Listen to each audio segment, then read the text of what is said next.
World Championship was brought to you on Eurosport by Ford, Formula One's most successful team.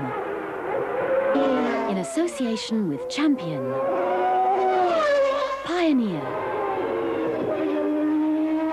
Hitachi, Elf Oil World Champion, and Goodyear. Hello and welcome here on Eurosport. This is the half-hour warm-up for this afternoon's, or should I say tonight's, Japanese Grand Prix from the Suzuka circuit. And as ever, John Watson and Allard Cove guide you through the warm-up. The last time for the drivers who checked the cars, and for some teams, John, I suppose the first time they run the cars on full tanks today or this weekend. Well, I think there'll be one or two people running, as you say, Allard, on full tanks. Eddie Irvine, I know, being one of those, but certainly a lot of people very anxious to get onto the circuit. As soon as the circuit opened, there were 24 cars coming from every which direction, and in fact you can see lying just to the right of your screen there is a green flag. That was the flag that Roland Brunscherader had on a flag stick. Somehow or other it managed to get itself entwined in the front suspension of Karl Wendlinger's Sauber, and poor Roland was left standing in the middle of the pit lane trying to control the remaining 24 cars to prevent them all en masse going onto the Suzuka circuit. So every single second teams have got here this morning will be vital, and you can see literally everybody has gone out and come straight back in. Ayrton Senna is getting out of one car into the other. He has the option now to run a spare car this morning, so people coming filing back in. It's almost as wild as it was about 2 minutes ago when people went onto the circuit. So Alain Prost coming straight back in. Alain Prost will start from pole position for the 33rd time of his Grand Prix career in what is going to be his penultimate Grand Prix. Alongside him, Ayrton Senna, and then Mika Häkkinen and Michael Schumacher. That's a very interesting second row of the grid. Gerhard Berger and Damon Hill on the third row. Derek Warwick and Eddie Irvine on the fourth row of the grid here in Suzuka. Alain Prost, the man that last week, no, I have definitely retired from Formula One. Whatever newspapers say, whatever other teams might think, I have retired. I'm not a puppet. I've said I'll go away, and I will. Well, Karl Wendlinger has not been bothered very much by the starters. A green flag. He's one of the few people currently on the circuit. But looking at the start of the Grand Prix in some 4 hours' time, the one man that I will want to keep an eye on very closely indeed will be Jean Alesi, who's all the way back on the 7th row of the grid, and that was in part because his time was disallowed when he did not pay heed to a red flag after Andrea de Cesaris had spun off, and then he himself went off later in that session into the gravel traps at the end of the start-finish straight. So Alesi for me will be the man to watch at the start of the Grand Prix, but I believe, Allard, really this is going to be a race about who looks after their tyres the best. And one man and one team that have been very cautious indeed throughout the 2 days of practice and qualifying are the Benetton team. And Michael Schumacher has been running as many old sets of tyres in those on-time sessions as is possible, and reserving his 2 fresh set of tyres for qualifying, and hopefully will have the freshest sets of tyres of the top 4 teams for this afternoon's Grand Prix. A Grand Prix which sees 3 Formula One debutants. Eddie Irvine, who qualified a magnificent 8th fastest, the best result for the, or equaling the best result for the Cecil Jordan team. And the last row of the grid will be made up by Toshio Suzuki, the 38-year-old Japanese driver, and Jean-Marc Gounod, the Frenchman, replacing Christian Fittipaldi in the Minardi team. Well, Gerhard Berger, we're just watching him coming out of Spoon. He found out that the track temperature is still a little bit low. It's quite fresh at this moment in Suzuka. There is overhead cloud, although it's quite high. It doesn't look to be threatening for later in the event, but certainly track temperatures cooler than they were in qualifying on Saturday or Friday, and very easy to get caught out. And we just saw how Gerhard was almost taken off in very much the same way as we saw on Friday when Alesi went off at that very same part of the circuit. The curb hopping Ayrton Senna, who thought he could have had pole position, and well, you could have seen it here on Eurosport.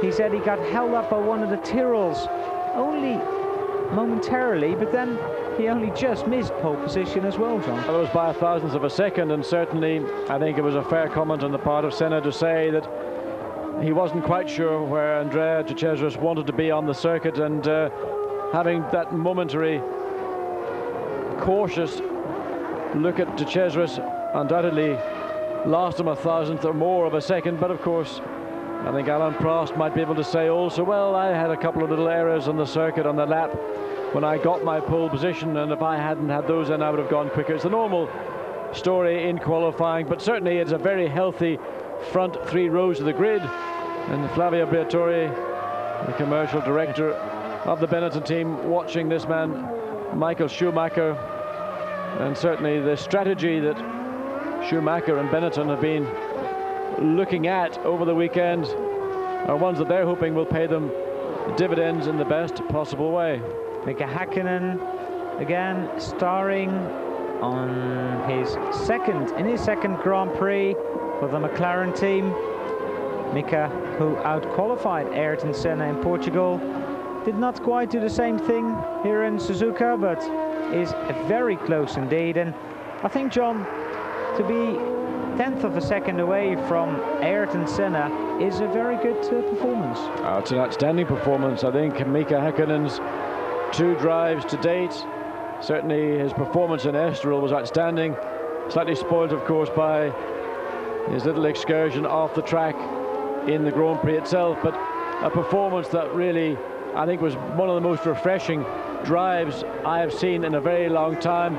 And apart from that, it was the grace with which he conducted himself outside the car, and at all times he was happy. He was very happy to speak to people that came by, the press, and within the team, the support that he's built up in the space of this 1 year. And there Mark Blundell has been off, and that's just momentary. So just showing you that the circuit conditions are still a little bit tricky. Also the Ligier team not having had a very happy time so far this weekend, with Martin Brundle 15th fastest and Mark Blundell in 17th position. Ayrton Senna, Alain Prost and Eric Comas are currently the top 3 drivers here in the warm-up. Eurosport Live. Welcome back here with Alain Prost on Eurosport. Michael Schumacher is fastest, Ayrton Senna, Damon Hill, Alain Prost and Jean Alesi complete the top 5 during the morning warm-up in Suzuka. And that's the last chance, we said it before, to check the cars for 53 hard laps around this circuit, John. It's certainly a very physical circuit. It's very frustrating as well, because in reality the opportunities for overtaking are few and far between. And if you make compromises in your car in terms of setup, if you go for a higher top speed at the straight, you're slow out of this, well, not this corner, this is the hairpin bend of course, but you're slow out of the spoon. That's the very long left-hand double apex left-hand corner onto the straight.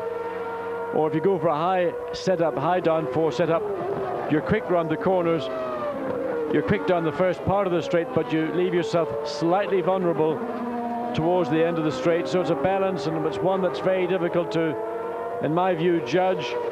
But ultimately, and I repeat what I've said earlier this morning, this is a race, in my view, about tyres and how you look after them. It's not tyre wear, it's tyre performance. And most teams are being very guarded indeed in what they're saying about when they're going to make a pit stop, but more to the point, how many they feel is prudent. And then you see Prost turning in a lot of understeer in the first part of that chicane. Alain Prost crossing the line thinking about how his car should be set up for the race. And this effort, the man is very smooth, although he's backed off completely now. He certainly backed off a great deal, and either making his way back to the pits or just thinking about that previous lap. And Prost now elevated up to second quickest Schumacher into the 1 minute 43.5 second bracket, and Prost second, Senna third. John, Schumacher is a man we should expect either second or first during this warm-up, because the Benetton, as we know, it handles very well on full tanks. In my mind, Benetton have got to be a very, very strong favourite this afternoon. And the car has been good, although they got lost, certainly at Monza and then in Estoril, although at the end of the day in the race, the team recovered and had strong performances. In Monza, though, the engine blew up at that point. Was disappointing. The win in Estoril was reward. But it's going to be an interesting race. It's going to be very difficult in the early laps to contain one's enthusiasm, let's call it that. The two men in the front row of the grid, Alain Prost and Pole and Senna, are not going to offer any opportunity, in my view, for Schumacher to slot himself in between. And of course Mika Häkkinen, who's on the grid beside Schumacher, is also going to be looking for that opportunity. So it's a very, very interesting opening part to the Grand Prix. Prost ought to have the advantage being in pole position, also with the power that the Renault V10 engine has over the Ford V8s. But we've seen what can happen in that first corner in previous years. And this is a Grand Prix that there are certainly at least 6 people on those front 3 rows of the grid very, very keen to win indeed. Johnny Herbert had a disastrous second qualifying session. He went out, came across Andrea de Cesaris's accident, then came straight back into the pits, and on his first flying lap, the gearbox backed up basically. And that was the end of Johnny's qualifying session. Got back to the pits, and the team thought he could get a run in Pedro Lami's car, but Pedro, well, on his fastest lap, he went off, parked a car very close to where Johnny's was parked, and that was both Lotuses out of that second qualifying session. So they're in 19th and 20th position. And of course, Pedro Lamy making his Formula 1 Suzuka debut. One of 3 drivers who've never driven a Formula 1 car, or any other car for that matter, around the Suzuka circuit. Well, Ayrton Senna certainly knows his way around here, and he's improved again. He's only 0.2 of a second now slower than Schumacher, 1:43.752. And for the remaining 12 or 14 minutes of this session, I would expect to see improvements all the way around. Damon Hill and Alain Prost 3rd and 4th, and Mika Häkkinen 5th. Gerhard Berger rounding out the top 6. But the star of this race, as far as the fans at Suzuka are concerned, and that is Aguri Suzuki. He is now in 7th place. Ayrton Senna this Grand Prix, and then Australia, he will drive in the familiar red and white, and then it'll be, I suppose it's blue and white that car's going to be next year. He'll be in the Williams with the Renault engine, and of course the McLaren engine being powered by, or McLaren being powered by a Peugeot engine. And that engine, when do you think they're going to test it, John, in that car? Well, in the back of McLaren it's difficult to tell, because certainly there are V10 Peugeot engines at the Peugeot factory, because those are the sports car engines, and McLaren could very quickly adapt a spare car to suit that engine, and really they could be running as soon as an engine's made available. But of course the out-and-out new Formula 1 engine, which is a slightly smaller, slightly lighter version of the very successful V10 engine Peugeot have used at Le Mans to great success in '92 and '93. That will come a little bit later. In fact, it'll probably come in, I would think, March, end of February, March. So there will be considerable amount of effort indeed on the part of McLaren and Peugeot to get a package together and get some information and start the process, the marriage in effect, of these two companies.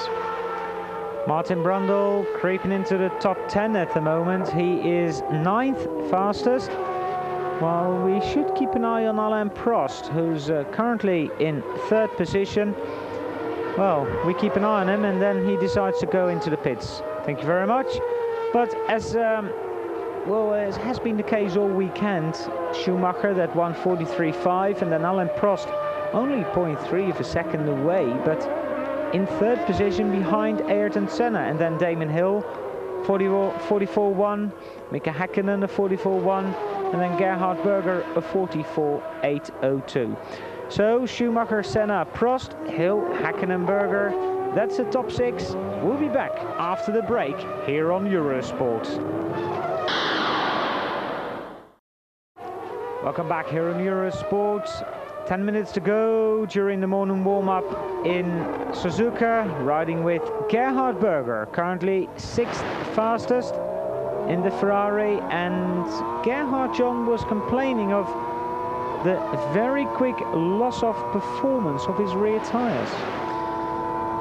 Well, that's the story I think we're going to have in a few hours' time, and Gerhard, you can see not just loss of performance from the rear tyres. I think everybody here is suffering, and just watching this morning, and that certainly was a rear end performance, loss of grip.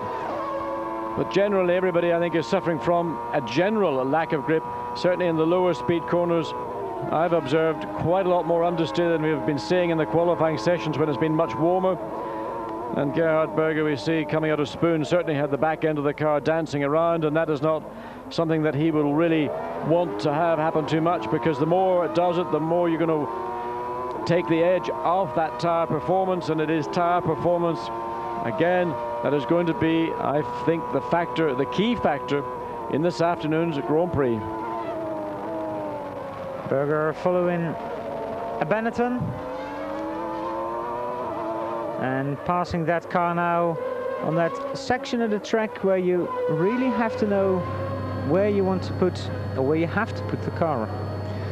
And most important of all, you've got to remember precisely which one of those sequences of lefts and rights you're in, because you get offline in one of them, then the whole sequence goes wrong. And coming out of this corner here, that's the one you can get it awfully wrong and find yourself looking for about 10 feet of track, and when you're already at the side of the verge of the track. Well, Jackie Oliver said after qualifying, John, that this is the track where drivers find more times in themselves than they probably find in the car. I would think that is the case. It's certainly a circuit where local knowledge, and it certainly reminds me of circuits like the Nürburgring, obviously a very much longer circuit, but it was a specialist circuit in many respects, and the more laps you did it on it, the more familiar you became with it, and you discovered the little nuances that sometimes longer circuits do provide. And certainly here in Suzuka, I mean, this is a place, for example, where Eddie Irvine ought to be in his element. He knows the place, he tests here all the time throughout the year, and he would know and be able to, if you like, predict what he ought to do to his car to ensure that when the Grand Prix itself begins, that it is what he wants the car to do, not try and make the car work now in the full knowledge that in just under 4 hours' time the ambient temperature is probably going to be 15 or so degrees higher than it is at this time. 9th and 10th at the moment, Carl Wendlinger and JJ Leto, both a 1:45.624. And it's remarkable that two drivers have the same time, and even more remarkable, I suppose, to do it in the same car. But if you take split times, I suppose you'll see quite big differences, John. It's at the end of the day what the differences are as you cross the start-finish line that really counts. And Senna now coming up to complete yet another lap. Still second quickest, and still Michael Schumacher topping the lists. Well, let's see if Senna can make any improvement on this lap. Certainly he was clean through the chicane. He's fiddling inside his cockpit. A lot of buttons and switches and whatever you want to find down in that McLaren cockpit. And well, at least the suspension's moving. Well, that just indicates how effective active ride is. You see the suspension doing all the work, and the chassis of the car is, I would say, unmoved. Well, we're not going to see quite the same sophistication in 94 that we have currently. And that is why the active cars have such an advantage on a circuit such as Suzuka, but in reality on any circuit anywhere in the world. Schumacher, Senna, Prost, Hill, Hakkinen, Berger. Then it's Aguri Suzuki in 7th. JJ Lehto moves up to 8th position. Martin Brundle still in 9th. And Carl Wendlinger is 10th. And, well, that's very close to the end of the session. The difference between Alain Prost and Damon Hill is about 0.3 of a second. So that's not a lot. But they're pushed by the Ford runners. Actually, they're changing them at the moment. Well, the Ford runners certainly seem to have whatever the balance they've been working on, and combination of top speed and out-and-out handling. But when you've got people like Schumacher, Senna and Hakkinen, I mean, these are 3 real chargers. They're not the laid-back textbook style of driver that certainly Alain Prost is. And what this is, I think, also doing is for Damon Hill is just illustrating his lack of knowledge of the Suzuka circuit. He's hurting from that. Also, of course, he had that off in qualifying and he lost a lot of time. So Damon really suffering from a lack of track time, and I think probably a certain amount of loss of confidence from that shunt that he had yesterday. Senna being held up a little bit on that lap. So this lap's definitely not going to be quicker than what he's done so far. And we're watching Damon Hill out on the circuit. A couple of minutes ago we saw Alain Prost go back into the pits. And Damon, well, he's got to start in 6th position. And that is his worst qualifying position this year. And listen to the traction control. I mean, there's about 4 cylinders driving the car out of the corner. So much was the traction control in use. Damon was qualified 4th in South Africa and Monaco, but put it on the front row in all the other 12 Grand Prix so far. Of course, this being the 15th. 2 pole positions and 3 victories. Now coming up to pass Benetton, and I think that was Riccardo Patrese. Well, Damon Hill has now put himself into 3rd place, some 1/10 of a second faster than teammate Alain Prost, and it's really in effect rather academic because Prost is in the pits and Damon is on the circuit. And I suspect that neither Damon Hill or Alain Prost are particularly happy with their car setups. And Damon, you see, running right out to the very edge on the exit of the hairpin band, and normally a Williams does not need to use quite so much circuit as that. As Mika Hakkinen now completes yet another lap. Hakkinen, team leader next year. Question will be who his teammate's going to be. Well, Alan, you say team leader. Imagine if Alain Prost, for the sake of argument, did find himself in a position where he would actually... We've just had a big shock here. Forget about Alain Prost. Aguri Suzuki has suddenly become the quickest man on the circuit, 1 minute 43.385. We are not sure whether that's an error or whether that is just pure brilliance or whatever on the part of Aguri Suzuki, but it certainly caught our attention. Or whether he's not on full tanks, John. Well, a Japanese driver topping the list at the moment, and that'll please all the Japanese Formula One fans. But you were talking about the man who's currently 6th during this morning warm-up, Mika Hakkinen. Well, really, it was Alain Prost, I think, that I was talking about, because the Hakkinen sequence. Let's say if Alain Prost was persuaded or whatever, I have to think that McLaren would run as they've done so successfully in the past, 2 number 1 drivers, and it would certainly be a great support for Mika to have a driver of that experience in the team. The thing is, if I was Alan Prost, I don't think I would want to have Mika Häkkinen as a teammate, because he's plenty quick enough now, and in a year's time he's only going to get better. So Waguri Suzuki tops the list here in Suzuka. Michael Schumacher is second, Ayrton Senna in third position, Damon Hill fourth, Alain Prost fifth, Häkkinen sixth, and then it's Carl Wendlinger, the best of the passive cars at the moment. And there's another passive car in the top 10, and that's Martin Brundle in ninth. Well, let's just treat ourselves with a little bit of Mr. Häkkinen around Suzuka. Well, Alain Prost back on the circuit, and certainly Alan will not be anything like as exciting as Mika Häkkinen has been. Well, it's sheer brilliance, though. Well, that's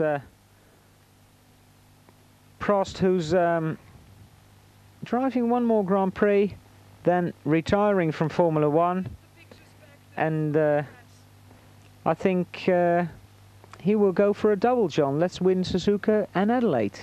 Well, it would be a great way to bow out, but we have to see what's going to happen. This is a Grand Prix which, for me, has got all the potential to be extremely exciting, very hard in the early laps, but also remember that it is a 53-lap race. It is a long race. There is going to be at least one pit stop from all the teams, probably two from the majority as well, and really, well, I'm looking forward to it. Don't forget, in the UK, the clocks go back 1 hour, so we're on air 4 o'clock Sunday morning and 5 o'clock on the continent. Thank you for watching the warm-up. See you later. Bye-bye.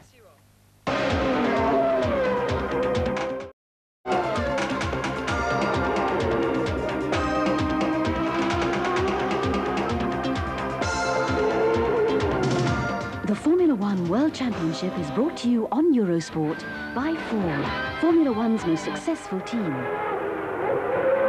In association with Champion, Pioneer, Hitachi, Elf Oil World Champion,